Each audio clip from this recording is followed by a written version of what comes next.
Hello, and welcome back to Who Moved My Career, the podcast for people who are done waiting for permission to build the career, maybe the life that they actually want. Today's guest is a total powerhouse. Rory Verrett is the founder of Protégé Search, which is one of the most retained search firms focusing on executive talent. You have placed leaders at the highest levels in government, education, sports, media, tech. Anyone I'm forgetting? Nope, that's it. All right, covered all of them. And now you're calling in from Portugal, so you're actually living our remote dream. You're launching a new playbook for career transition and calling out the chaos in today's job market. Sound about right? That's about right. Awesome. Well, we're excited. This one's going to be great. Excited to be here. Welcome, Rory. Before we begin, could you tell us a little bit about yourself? What brings you here today? So I am an executive recruiter and executive coach. I was brought up in big search, which I got into accidentally. I was a candidate on a search, and the firm said, "You'd be a great headhunter." I was like, "Yeah, that's cute. I have no idea what that is. Let's get back to this VP of policy role I'm interviewing for." They're like, no, you should really consider this. And so I went through 17 interviews. I took a test or whatnot and apparently did well in the test. And they said, we got your scores back. We've never seen a score this high in the history of the firm. I was like, I don't even know what you guys do. I don't even know what you do. And they said, it doesn't matter. It doesn't matter. Your disposition is exactly suited to be an executive recruiter. So I said, I'll try this out. And that was 20 years ago. And so my firm, Protégé Search, sort of was disruptive in the market. We take a bespoke approach to executive search in that we don't start with a prefabricated list of candidates. We actually go out and figure out who is the best person for this job. There's enough tools out there, software, AI, our network is big enough. So I can actually find out who's the best candidate for this. As we tell our clients, where are the needles in the haystack? And we find them because we're in the needle business. We're not going to give you the usual suspects. We're going to give you people that are doing great work that might not be on your radar. And it's a very inclusive process. We have had candidates from all walks of life, and they are the best candidate, period. No one has ever come back to us and said, that candidate that we recruited, we thought the second person would have been better, or the third person, or we found someone better. It's a bespoke way. I tell our clients, it's like farm to table versus fast food. And the big search firms, sorry, they're serving up fast food. Rory, I remember when we first started talking, you said something about the big search firms. And I think we've heard it on a couple of the podcasts that we've done, which is job seekers often get the relationship between them and the big firms completely wrong. Can you touch on that?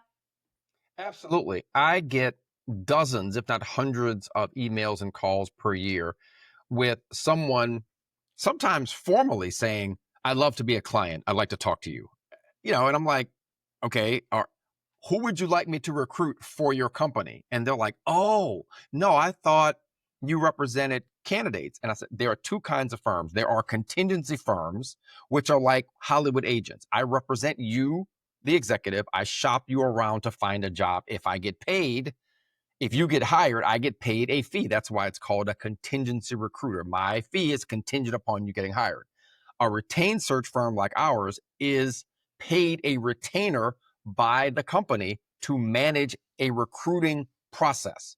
And so in 20 years of doing this, I've placed 3 people in roles who were looking. At the time, I was doing a recruitment project who the client said, that person is actually really strong for this. And the person was like, I don't have a problem moving to White Plains, New York. And they wind up getting the job. In fact, it's 3 placements. It's one person twice, but it's actually only 2 people. And so, out of how many? Like, what's that hit rate? I mean, you're talking 10, 15, 20 searches a year. At Protégé, we do 20 searches a year. So, you're talking well over, 300 searches. I mean, the numbers are really low. And so I think candidates and executives think that there is some secret cache of opportunities. And if you just say the right words, Fidelio or something, some magic box will open up and, oh my God, do you want to be the chief strategy officer for Major League Soccer? you should have asked. Like that's not the way it works. If only we had known. That's not the way. And I can tell you the ways that you should work with a recruiter that most people don't, that are really powerful. Number one is compensation information. Okay. Let's say you're at a job and you're a VP of marketing and you're making a base of 300,000 with a 25% bonus, 25% long-term. And I call you and say, hey, I'm recruiting for a VP role of another organization and it's kind of in your peer group and I'd like to talk to you. No, that's okay. Most people, that's okay. They decline interest. Maybe they recommend somebody, but what they should ask is, tell me what that role is paying. Oh, it pays a base of 275 with a 50% bonus and a 75% long-term. Really? Is that normal in this sector? Oh yeah, we've done 5 searches like this and they all pay north of 275 on the base. Now you're looking at your compensation, you're a star performer, and you're thinking, wait a minute, I'm getting 4s and 5s or whatever.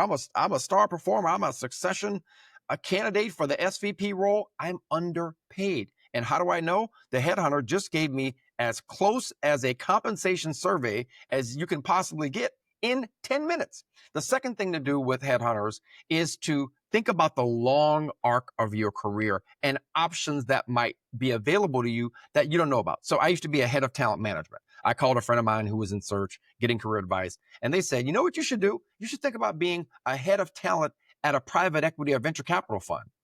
Really? What is that? Oh, that person acts as a strategic advisor to the whole portfolio. And, you don't have to fire anybody or hire anybody. You're like this internal consultant for Dropbox and Square and Facebook. I'm like, really? Who knew? Those kinds of roles, new iterations of professional functions come online all the time. And the first people to hear about it are headhunters who are charged with finding the talent in the market like that. So if you're getting to a point in your career where you're tired of being a chief marketing officer or a head of HR or a head of comms, you might find that there are a couple of newfangled roles that headhunters will know about. I love that. Such good advice, especially on the headhunter front. So, Rory, I'm reflecting back on our first conversation. We were preparing for this call, and you said to me something that has stuck with me, and kind of a reiteration of how glad we are doing this podcast. And you said the market is a disaster right now. And you really went deep on some data that you were seeing, but also, I think just generally being in the industry and having a perspective on it. I'd love to get under the hood. What are you seeing? What data is out there? How are you feeling about its potential recovery or maybe less potential? What are you seeing out there?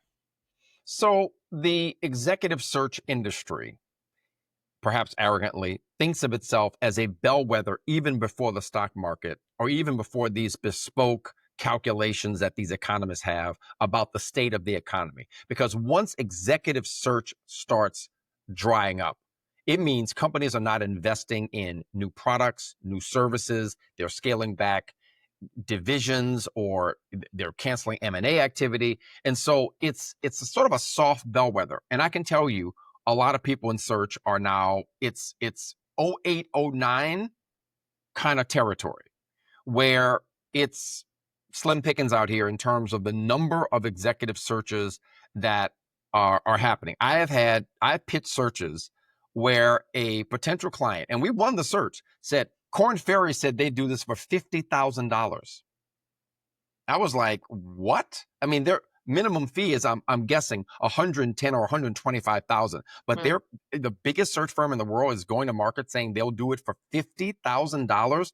That's a signal that it's a bit of a race to the bottom on price. Some of that is because there are some upstart companies that are using AI and they're trying to, cut out the sort of sourcing process that's traditionally done by people in executive search. But there's that factor. The second factor is it is extremely difficult to recruit candidates out of their jobs. And I ask people, this is an amazing opportunity. Why won't you take it? I don't want to be the first one into that company, knowing that there's some razzle dazzle about to happen in the market and I'll be the first one fired because I haven't added value to that company. In my own company, I'm in leadership. I've been tested. I'm made.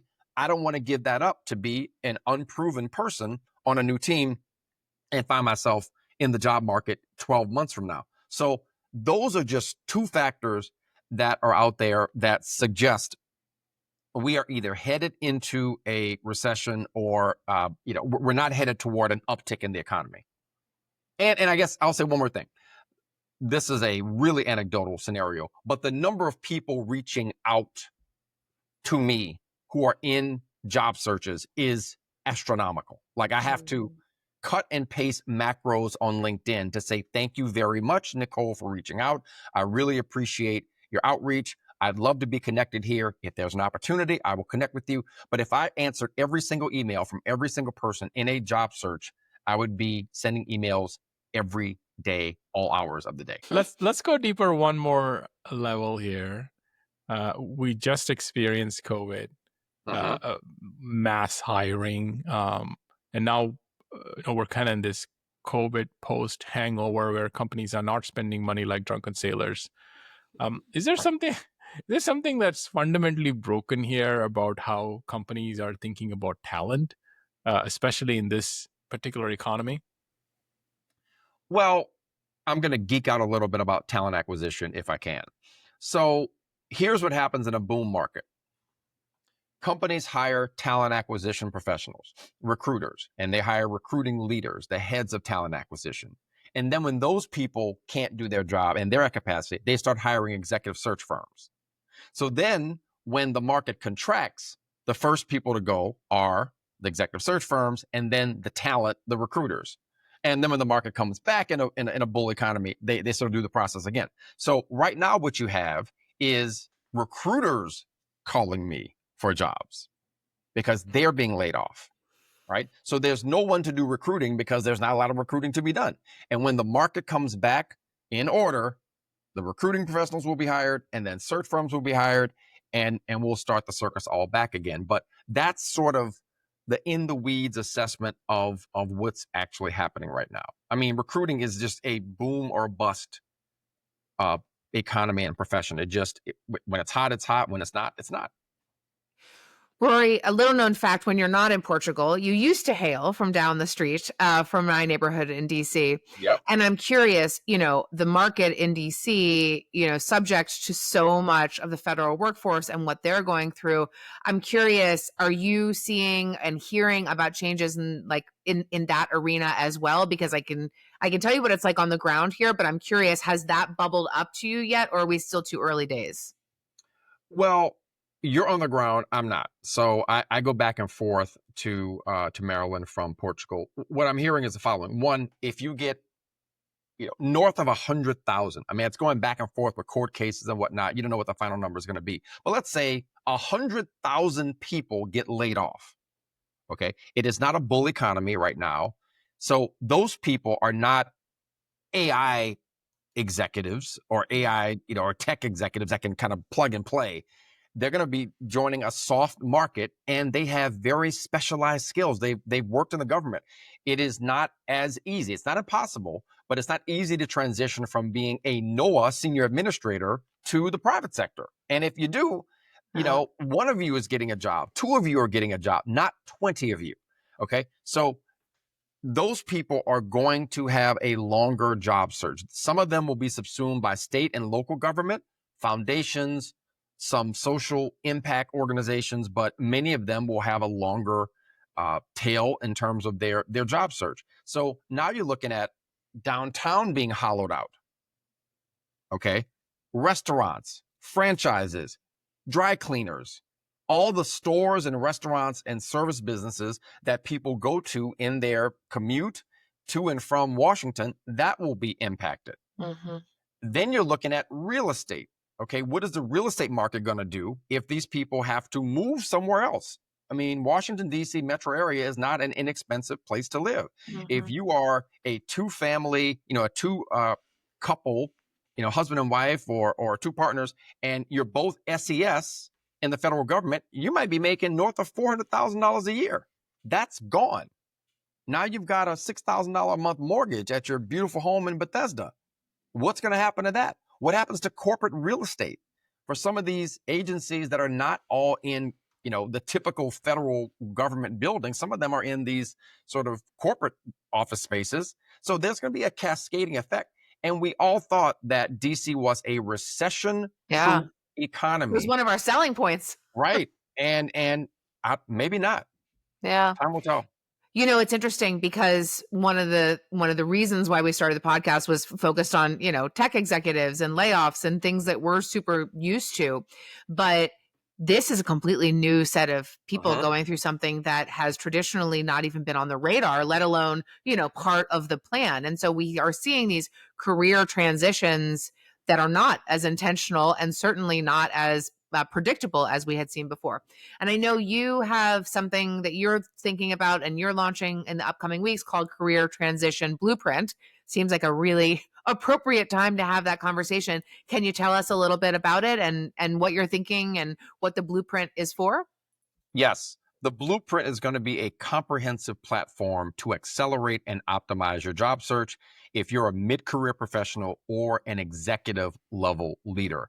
So it's going to include the following: 10 modules that cover everything from the psychological journey you make in a job search at this level to activating your network, what really works in a mid-career job search. You're no longer in the realm of applying online for jobs on LinkedIn. It's a whole different ballgame now. It's how to activate your network, how to optimize your interview. These roles are extraordinarily competitive. I'm not saying if you say the word in your interview, you get disqualified, but it is really a game of inches and everything matters. So I see so many people who are not optimizing their interview, and that's the heart and soul. So we go deep on the interview process. You will often get a case study.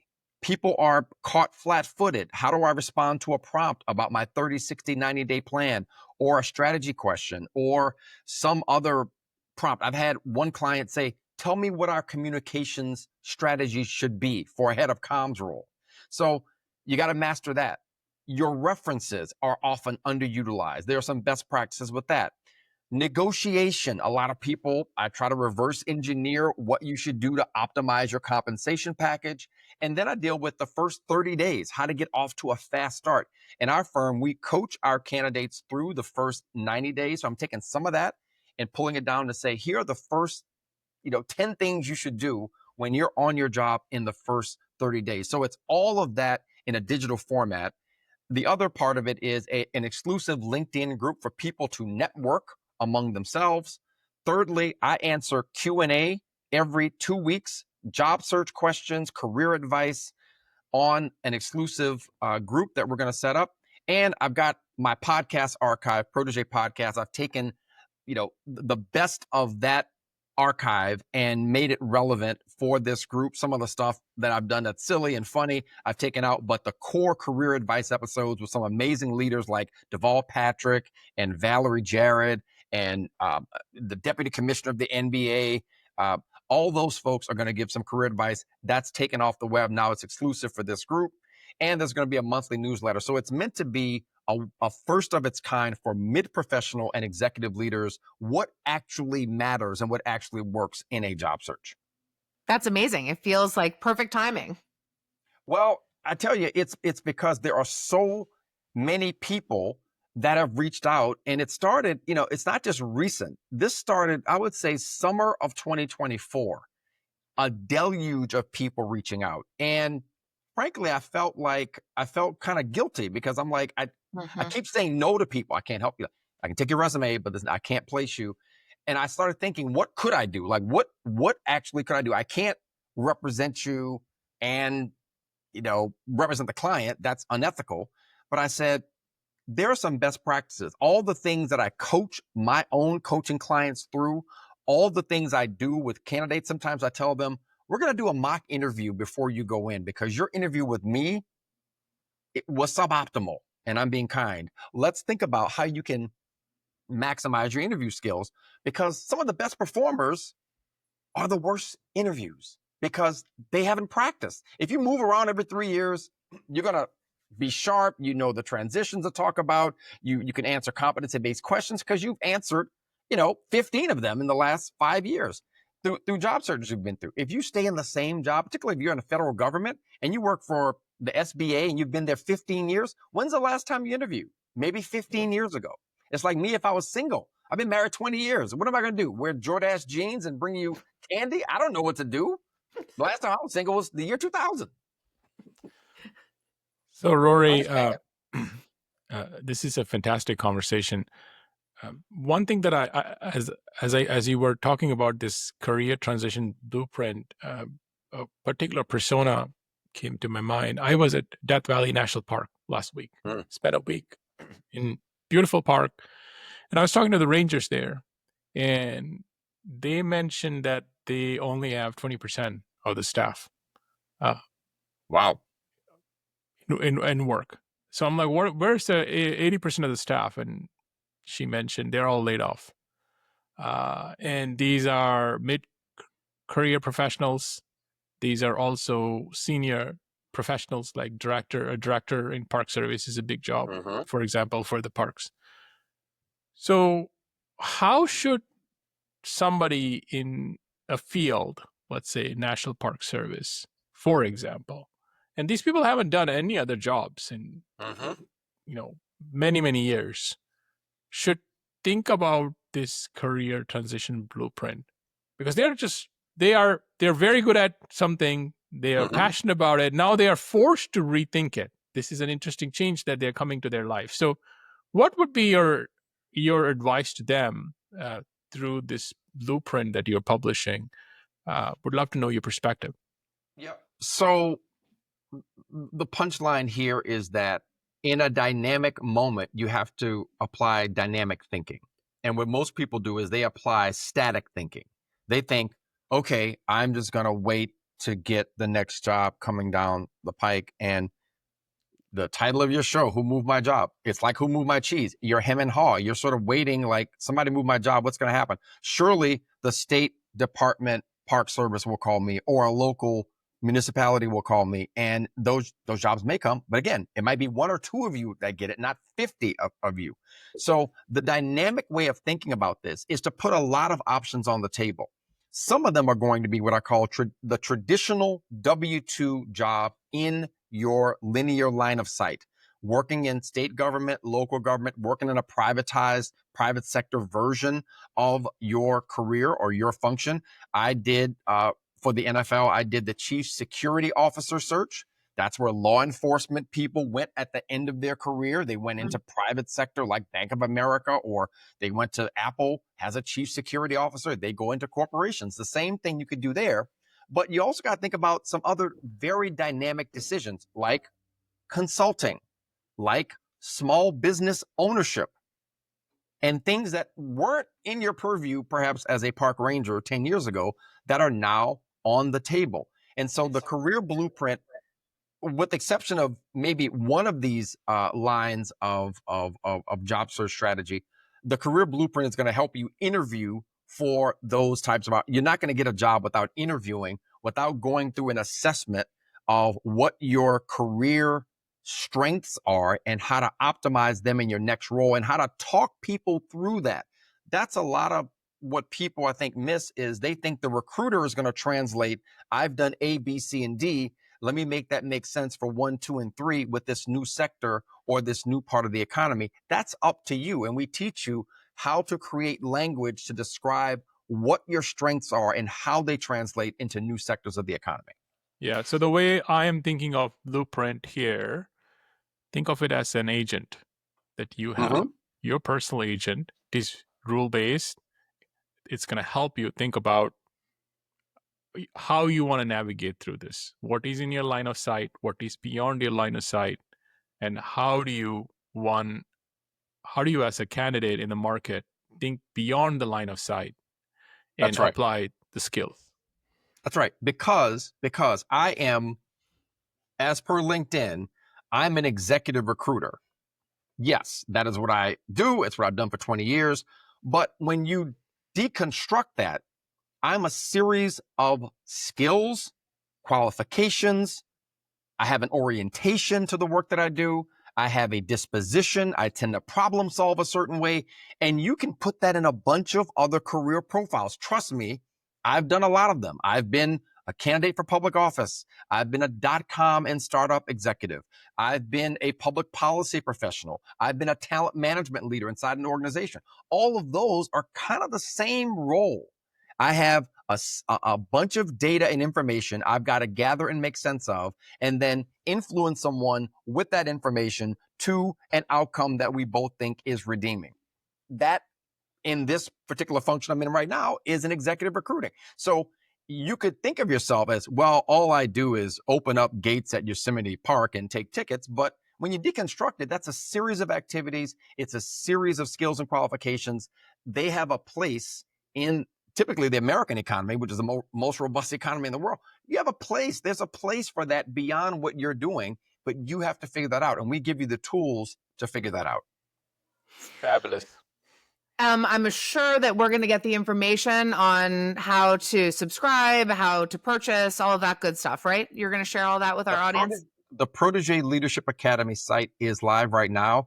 It launches on April 7th, but you can pre-register right now. It'll give you a PDF of the 5 mistakes you probably are making in your job search to kind of prime the pump for people to understand, here are the things that you actually can do that work out well.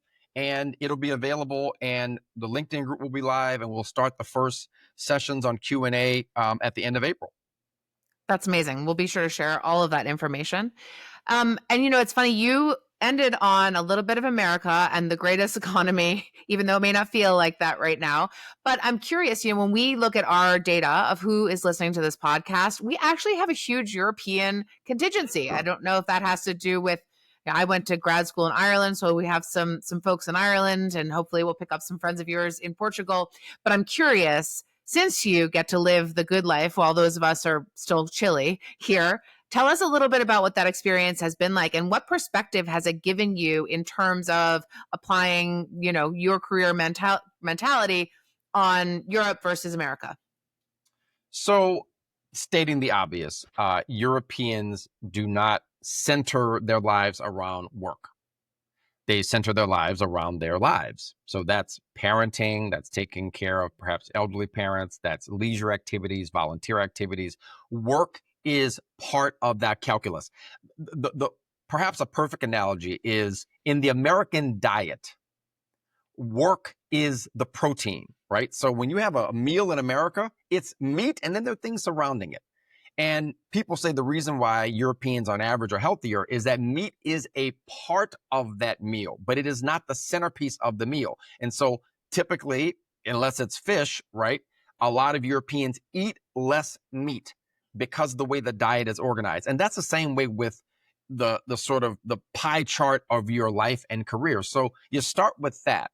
It means that 5 o'clock in most countries in Europe or earlier, the work day is over. There's not a culture of, I'm working weekends. A friend of mine used to tell me about working at a law firm, and he said, I'd see my person next to me in the cube, and I'd say on Friday, have a nice weekend. I'll see you tomorrow.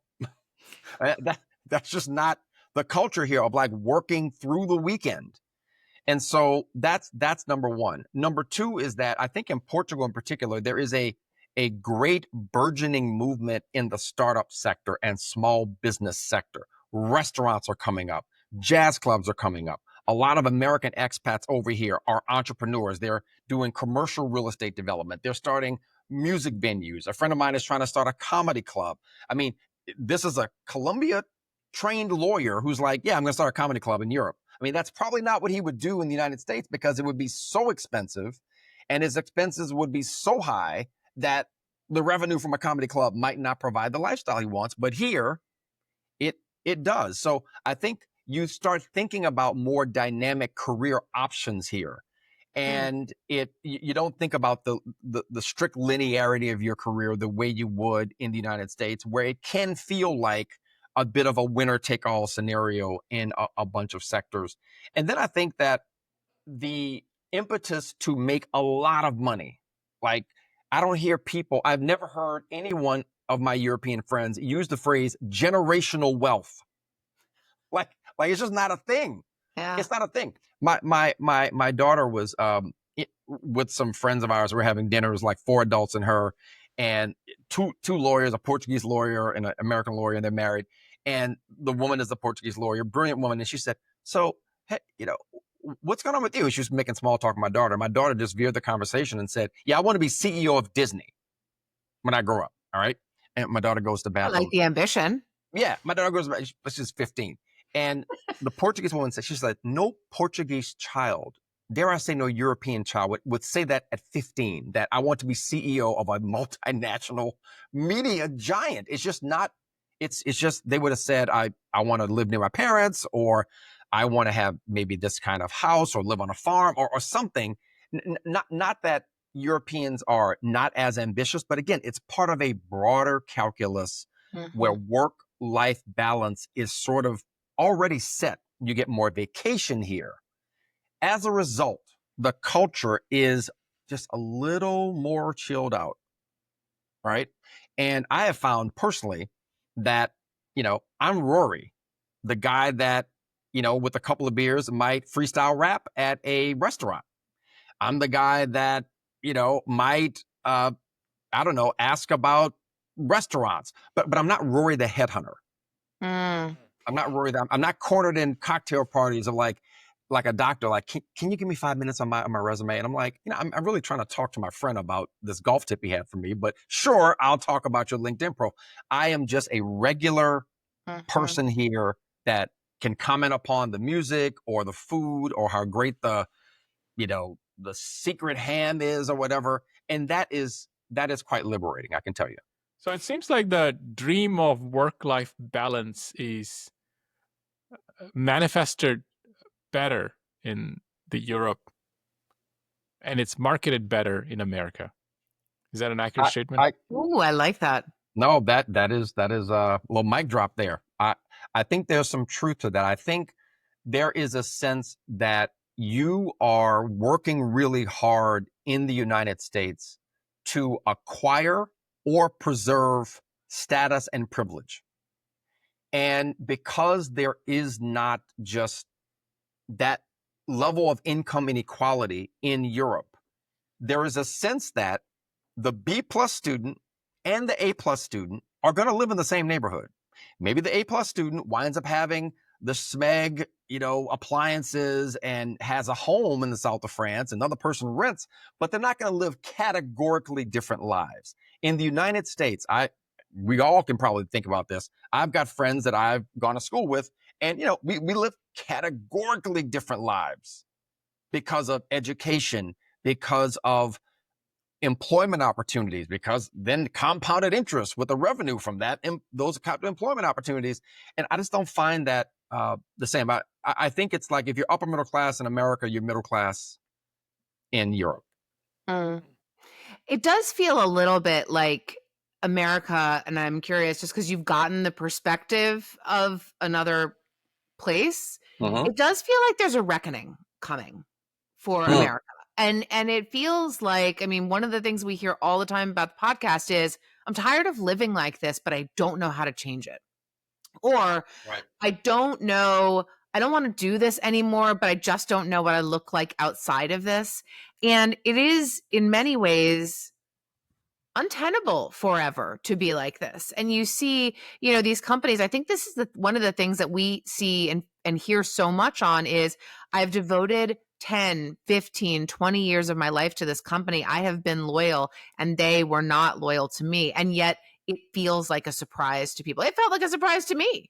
And why? Because there is this culture that trains us. And I think companies are also, to Arun's earlier point, really good at throwing just enough popcorn at us to be able to keep us really loyal for a really long time, when that loyalty is not always reciprocated. So I think that having that perspective from another culture is so important to remind those of us in the States that, like, it also doesn't have to be like this. And you can also think about opening a jazz club or, buying a small business, that there are ways to have pivots in your career that are more meaningful to you than perhaps where you have gotten to this point. That's right on. I'm not an economist, but the way it feels is that, and I'm sure this is different for every European country. I don't want to paint too much of a broad brushstroke, but it feels like Europe is a worker-centric economy. in the United States is a shareholder investor centric economy. That the quicker you can get to being an investor and a shareholder, the quicker you can build wealth, the quicker you can establish some status and privilege. But you look at what happens like in places like France when they just proposed that they're going to change, I guess they did change the rule about the retirement age. Okay. I mean, people were in the streets. People were in the streets protesting. Portugal, the same way. Spain, the same way. Workers have rights and they activate them whenever the titans of business tend to compress their wages or their working conditions. I mean, there is just a culture of we will fight that. I don't know if there's that in the United States because every worker thinks, well, I'll become a shareholder and investor, and these are not my problems anymore. Well, maybe it's not your problem, but the whole organism is going to have to deal with that at some point, I think. I think you brought a really interesting point that I want to underscore. Although we are a shareholder-centric economy, most people approach their careers in a worker-centric way. Right. Meaning, we often don't think about these pivot points in the career. You talked about this transition blueprint. How many of us are? It's a more provocative question. How many of us are more intentional about bringing pivots into their careers? Oh, it's going well. I'm paying my bills. Should I even, destroy this whole equilibrium by bringing in a pivot? And then at some point you're forced to pivot. And so it's a very interesting fact that although we are shareholder centric, but we operate as worker centric, and that there's that mismatch there. I think one point related to what you're saying that I want to emphasize is that if you start with this, a lot of things make sense. The entire economy in the United States and perhaps the Western world, but let's focus on the United States, is company or hiring entity centric. The job spec is written by the company. The salary is determined by the company. The title, the range, all of that. I went to Harvard Law School. I was a good student. I was not a great student. I was not on law review. I had 7 offers at corporate law firms. Okay. Now, I look back in retrospect, that was probably not where I should have gone. I lasted 1 year. I was interviewing within 2 months of working at that firm, which doesn't exist anymore now. But in reality, there were a bunch of other options that probably would have been better for me. But the corporate law firms came to Harvard. All I had to do was stick my resume in a slot. Okay. And then I interviewed at Harvard and the person said, great, we're going to give you an offer.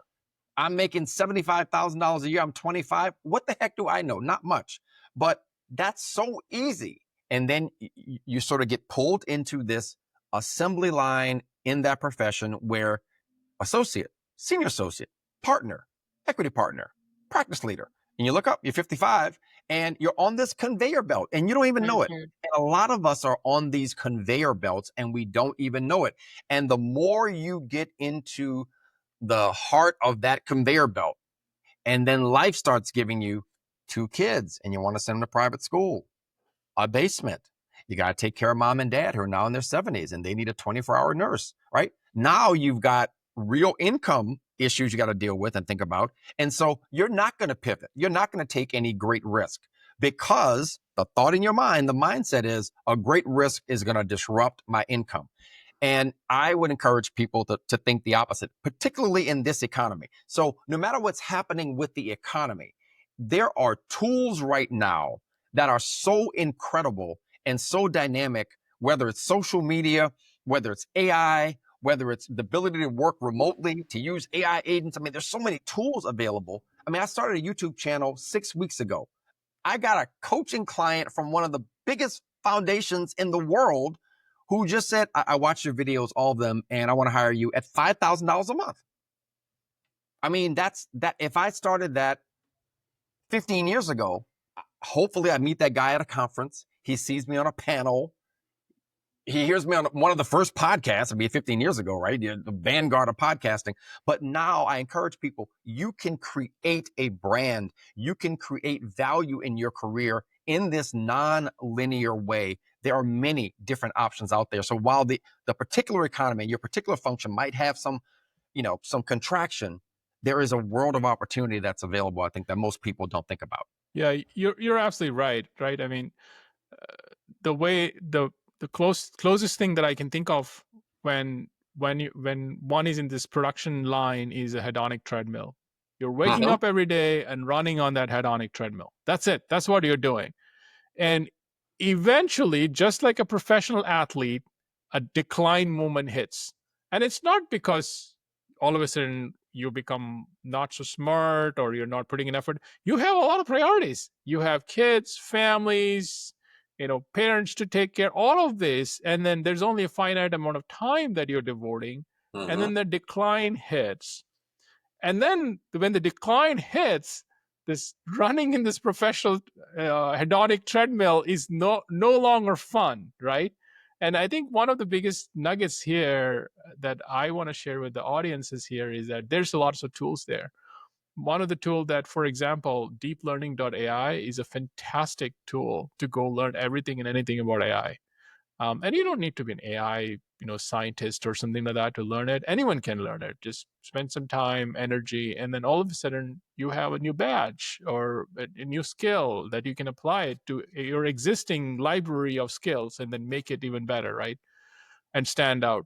So lots of great nuggets there in that talk track there, Rory. Arun is our resident solution engineer, very data-driven mind. I'm more of an emotional kind of girl myself. And one of the things that I learned early on as we started this was something called the limbic part of your brain, right? That you are in a limbic state when you lose your job or a career pivot happens for you that you don't have control over. And so I appreciate that we have tools, and I appreciate that it is so much easier to have somebody look at your LinkedIn using AI, help you, construct a resume that is made for the job that you're applying for. But to do all of those things, you have to get through your limbic state of fear, scarcity, and loneliness. And so I don't want to devalue that process as we go through it. And I think the blueprint is going to deal with some of those, but I'm curious because that is a barrier to entry that will not move for people. And you can give them every tool in the planet. And if they're not mentally ready to have those conversations with others or even with themselves, how do you get them there? So this is where your personal board of advisors comes into play. Okay. And I play that role for many people. I have many people on my own personal board of advisors. They are siblings. They are mentors. They are peers of mine. I'll tell you a story. My oldest brother was in a job transition. He was at Atlanta Public Schools, which had a massive public cheating scandal. And everybody was impacted. He was a senior leader with the organization. He didn't go to prison. He didn't testify or anything. But, everybody in the brass at that point had this scarlet letter. You're interviewing for the Chattanooga deputy superintendent job. Birmingham is like, where are you from? It's like, it takes 5 minutes. And he spent years. He was a consultant. He was making money, but he spent a couple of years trying to sort of, I think this was my words, sort of get back to where he left off. And his ego was almost telling him like, I need to get back to where I was before. That same role with a different organization. And I had a conversation with him. I said, you should think about repurposing yourself and pivoting to a whole new geography. In the South, Atlanta's the biggest city. Everyone's going to know about that. I said, in a geography like DC, there are thousands of education jobs. There's Department of Education, there's Maryland, there's Virginia, there's DC, there are foundations, there are think tanks. And he said, okay, maybe he brushed me off, but he started applying to jobs in DC. He wound up getting the deputy director job at a foundation. Now he's the CEO of that foundation. Okay. And I'm the little brother saying, I told you so. But that's an example of somebody thinking outside the box and getting over your ego in your job search is going to be the source of your despair. It's going to be the source of your arrogance. It's the source of your anger. It's the source of your frustration. It's all ego.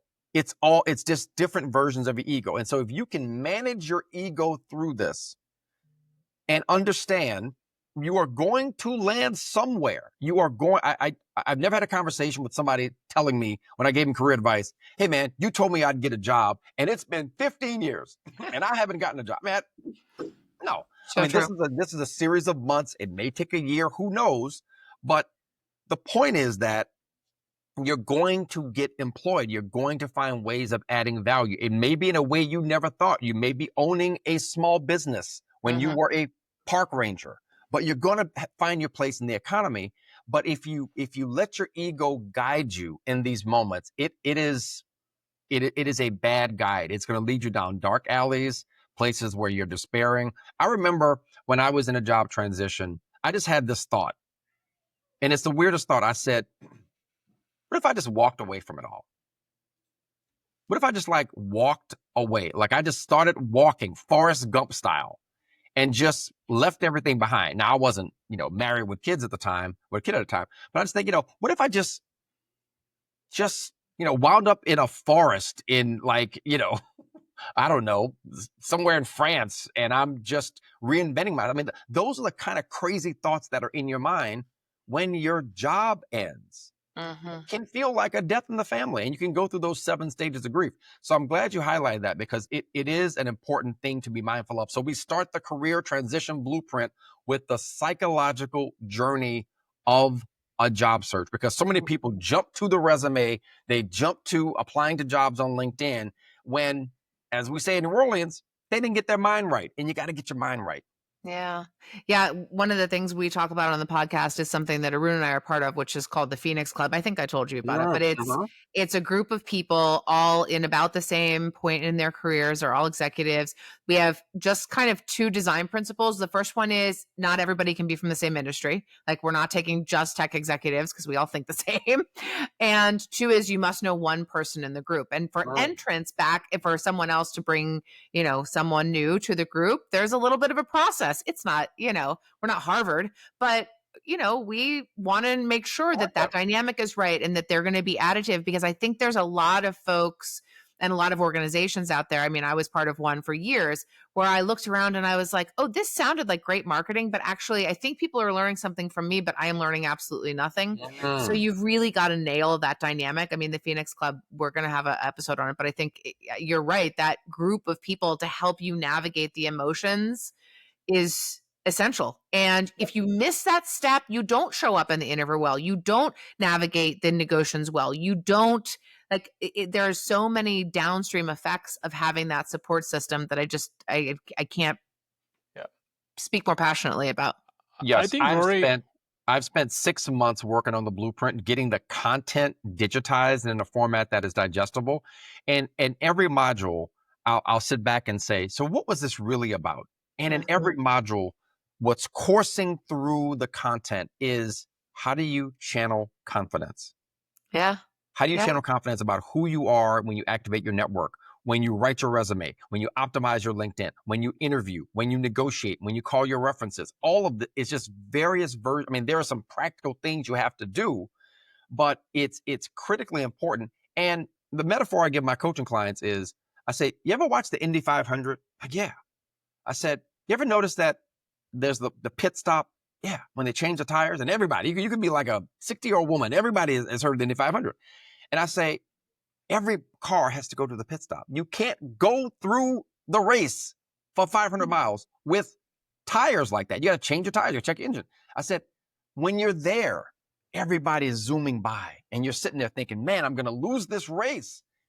Everybody is going to go into the pit, and it's better for your vehicle. It's better for your car. It's better for your career. So these transitions are gifts. If you look at them the right way, through the right lens, they are gifts. Some of the most amazing pivots I've seen in people's careers have happened as the result of them doing nothing wrong. Their jobs are just eliminated, and they're like, what now? And with some introspection, with some connection with those peers like the Phoenix Group and others, they find a way through it. And the way through it is through a more glorious, ecstatic outcome than they ever could have imagined. yeah.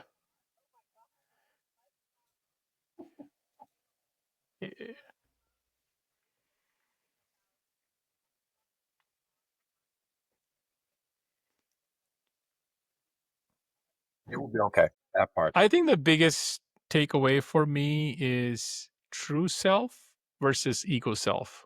I think everything that Rory talked about, as a job seeker, you're writing your narrative. And is that narrative your ego, or is that narrative your true self? I think Rory, through the conversation that we had, he talked about his elder brother and how he found his true self. And his true self helped him propel beyond, his core thoughts. Like, he became a CEO like in a matter of time, right? So I think that true self is super important. I would say that's the number one takeaway, right? Writing down your narrative. Is that your true self, or is that your ego talking, right? And let me just close with this. Such a profound point.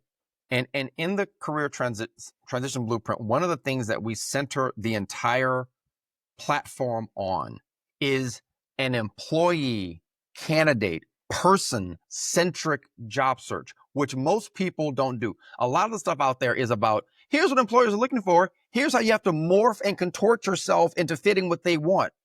What if you could find a way to discover your strengths, your true self, and then how to broadcast that and activate that in your job search so that you attract the kinds of roles that you're fit for, and you have the discernment to know that's not right for me, but that one is. What could that do, right? Because you get to mid-career and late stage of your career, you don't really have time to get into a role where you make a 5-year mistake, a 10-year mistake. You kind of give your B game and you look up and you're in your mid-50s and you don't really have the body of work to do what you really want to do because you've been in the wrong role in your 40s. So I love that you call that out, the true self. And that's what we try to center the blueprint on.